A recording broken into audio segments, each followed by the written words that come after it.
جو انہوں نے لفظ بھی استعمال کیا کہ چلو اس پہ کھیلتے ہیں، میں سمجھتا ہوں کہ کسی غلط آدمی کو اگر غلط جگہ پہ بٹھایا جائے، یہ اس کی ایک بدترین پاکستان کی تاریخ میں مثال اور کوئی نہیں ہوگی کہ ایسا شخص جس کی فیلڈ کچھ اور تھی، زبردستی گھس بیٹھیا شخص اس کرسی پہ آ کے بیٹھا، اور اس نے جو ہمارے انٹرنیشنل ریلیشنز کو، ہمارے پوری قوم کی، ہمارے ملک کی سالمیت کو جس طرح اپنے ذاتی مفادات کے نظر کیا اور سیاسی مفادات کی نظر میں اس نے اسٹیک پہ لگایا ملک کی سالمیت کو، اس سے اور بدترین مثال نہیں ملتی. Imran Khan is badly exposed after this audio leak. وزیر اعظم شہباز شریف کی زیر صدارت نیشنل سیکیورٹی کمیٹی اجلاس کا اعلامیہ جاری کر دیا گیا.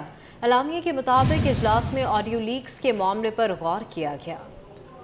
اجلاس نے مشاورت کے بعد سائبر سیکیورٹی سے متعلق لیگل فریم ورک کی تیاری کا فیصلہ کیا ہے. آڈیو لیکس کے معاملے پر تحقیقات کے لیے اعلیٰ اختیاراتی کمیٹی کی تشکیل کی منظوری دی. وزیر داخلہ رانا ثناء اللہ خان اس کمیٹی کے سربراہ ہوں گے. اسی حوالے سے مزید بھی بات کریں گے. ہمارے نمائندے اویس کیانی ہمارے ساتھ موجود ہیں. جی اویس، بتائیے گا تفصیل. دیکھیں، 3 جو ہے ایجنڈا ٹیک اپ ہوئے، اور سب سے اہم جو ہے ایجنڈا آڈیو لیکس کا تھا، جس پر جو ادارے کے اساس اداروں کے جو سربراہ ہیں ان کی طرف سے بریفنگ دی گئی.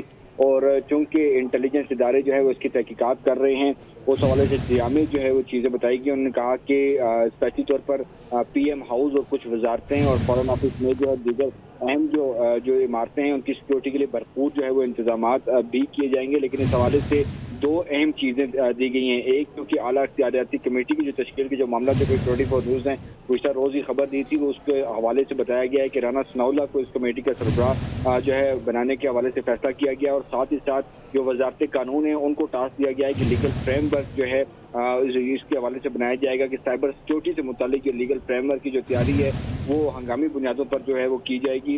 اس کے ساتھ جو ہے سیفٹی اور سرکاری کمیونیکیشنز کے محفوظ اس کو بنانے کو یقینی بنانے کا جو جائزہ لیا جائے گا. بہت شکریہ اویس، آپ نے اپڈیٹ کیا. اسحاق ڈار نے بطور وفاقی وزیر حلف اٹھا لیا. ذمہ داری سنبھالنے کے بعد وزیر خزانہ نے سعودی سفیر سے اہم ملاقات کی ہے.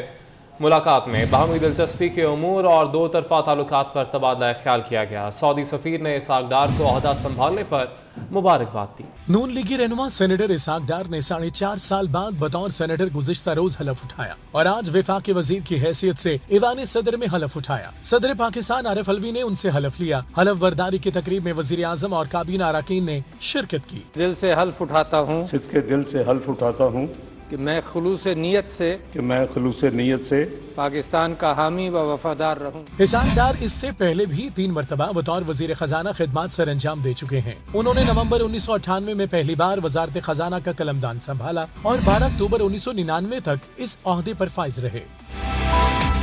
2008 میں پاکستان پیپلز پارٹی اور نون لیگ کی مخلوط حکومت میں دوسری بار 31 مارچ 2008 کو وزیر خزانہ بنے اور 12 مئی 2008 کو اس عہدے سے سبکدوش ہوئے.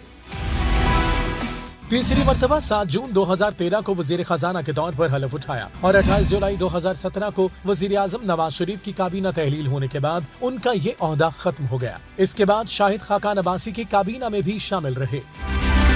اسحاق ڈار نے گزشتہ ادوار میں پاکستانی معیشت کو بہتر طریقے سے سنبھالے رکھا اور غریبوں کی امداد کے لیے پاکستان انکم سپورٹ پروگرام بنایا، جو مخلوط حکومت سے علیحدگی کے بعد نام بدل کر بے نظیر انکم سپورٹ پروگرام کے نام سے سامنے آیا. اسحاق ڈار کی واپسی پر ڈالر کی قیمت مسلسل کم ہو رہی ہے. ملک میں کمر توڑ مہنگائی اور انتہائی خراب معاشی صورتحال پورے پاکستان کی امیدیں اسحاق ڈار سے وابستہ ہیں. کیا اسحاق ڈار معیشت کی ڈوبتی کشتی کو سنبھال سکیں گے؟ اس کا اندازہ آنے والے دنوں میں بخوبی ہو جائے گا.